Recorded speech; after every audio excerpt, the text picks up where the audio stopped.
Woodpeckers is your one-stop shop for everything you need to make cutting boards. We have pre-milled lumber, templates, router bits, a handle jig, flattening jig, all the things you need to dive down the rabbit hole of cutting boards. In this video, we're going to make an edge grain cutting board and an end grain cutting board using two of our cutting board strip kits. Each wood strip kit includes 5 pieces each of maple, walnut, and cherry. Each strip measures 3/4 inches thick, 1 1/4 wide, and 19 inches long. I'm going to be using this large 2-piece template with my edge grain board and 16 strips of wood. If you want to use the smaller template we offer, you'll need 11 strips of wood. I'll be using the remaining 14 strips of wood to make the end grain cutting board. Since the strips are already perfectly milled and ready to go, we can jump right into gluing these up using the expander clamp system.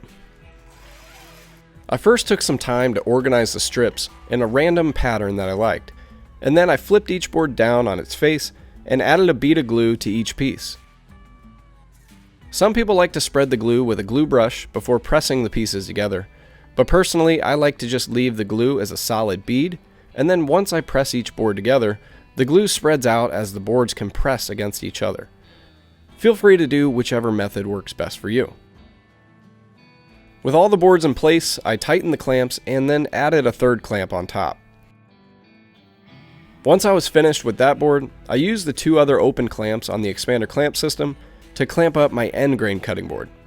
Of course, this doesn't look like an end grain cutting board just yet, because first we have to make an edge grain board before we can turn it into an end grain cutting board. This will all make sense in just a minute. With everything all clamped up, I went ahead and let both boards sit in the clamps overnight for the glue to properly cure. The next morning I scraped off the dried glue, removed them from the clamps, and took them over to the planer to smooth out and flatten each side. I only took off about 1/16 of an inch per side, and pretty quickly I had 2 cutting boards that were ready for the next step.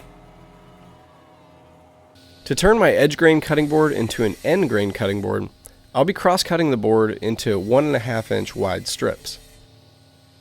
Using the auto scale miter sled and drop zone makes this task super easy. I just set the stop on my drop zone at 1.5 inches and then butted my board up against the stop before each cut. I was able to use this method for the first 6 or so cuts, but once my board became too narrow, I had to switch to ripping the rest of the pieces using my table saw's rip fence. After all the strips were cut to size, I flipped each strip so the end grain was facing up, and then rotated every other piece to reveal the final pattern that we'll have for this end grain cutting board. Next, I took all the strips back over to the expander clamp system, added some glue, and clamped everything up.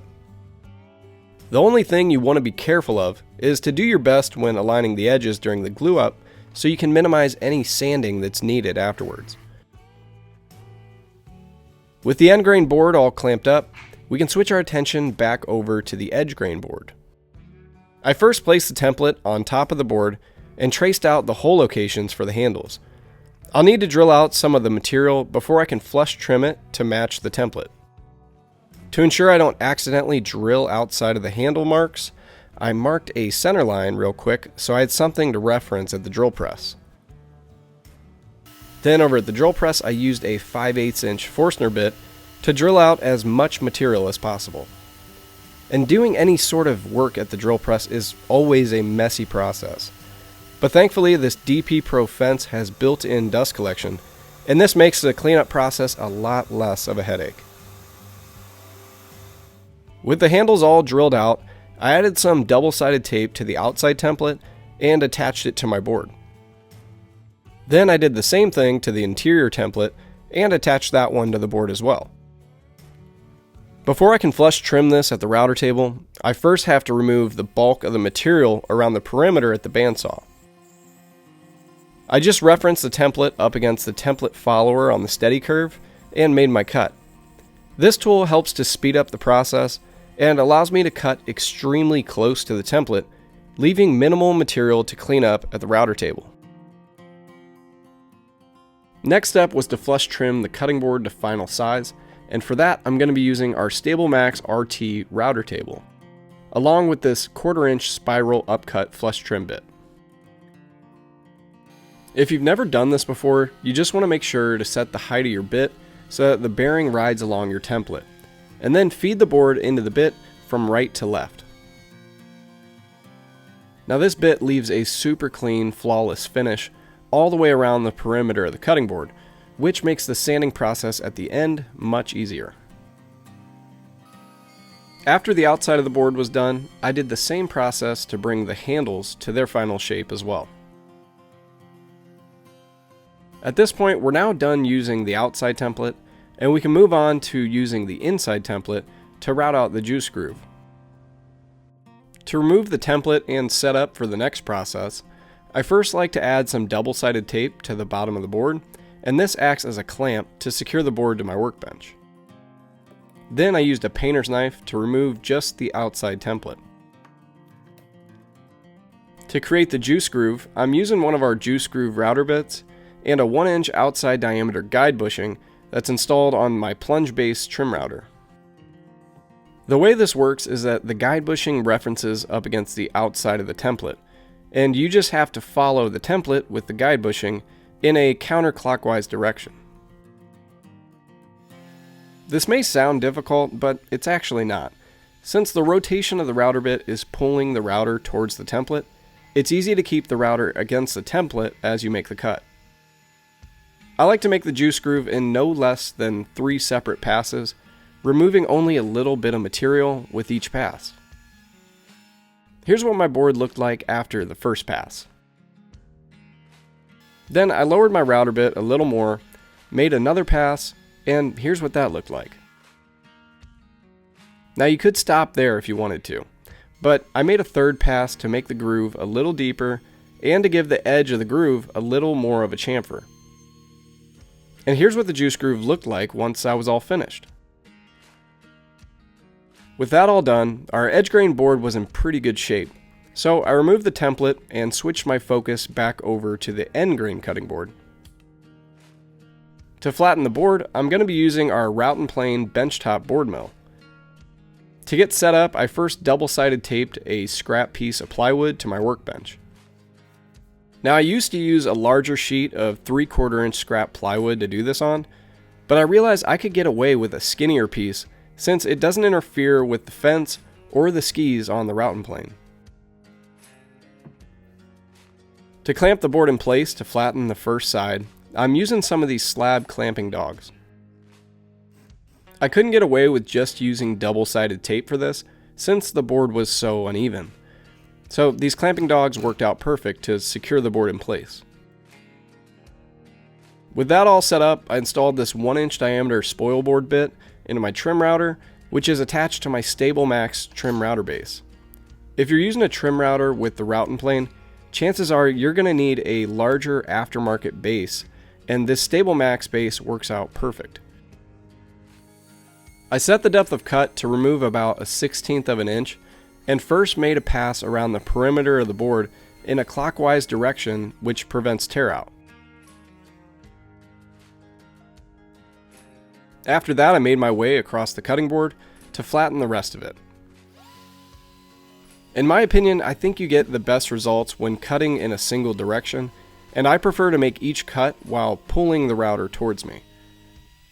This process doesn't take too long, and it's honestly my favorite part about making end grain cutting boards. The Rout-N-Plane you see here is our smaller option, and you can mill boards up to 15 inches wide with it. We also have a Rout-N-Plane XL, and with that one, you can mill boards up to 24 inches wide. For most hobbyists, the smaller option works just fine, but if you find yourself doing work that falls in that 15 to 24 inch range, then the XL version is for you. Once I was done with the first side, I checked that it was nice and flat using our 24 inch straight edge. Getting set up to flatten the other side goes a little bit faster since I'm able to use just double-sided tape to secure my board. And flattening the second side is the exact same process as flattening the first side. And after just a few minutes, I had a perfectly flat end grain cutting board.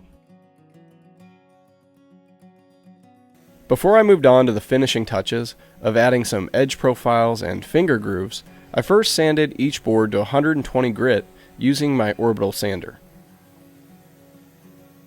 Next, I set up some stops on my StabilMaxRT and used one of our finger grip groove bits to add a finger groove to each side on my end grain cutting board.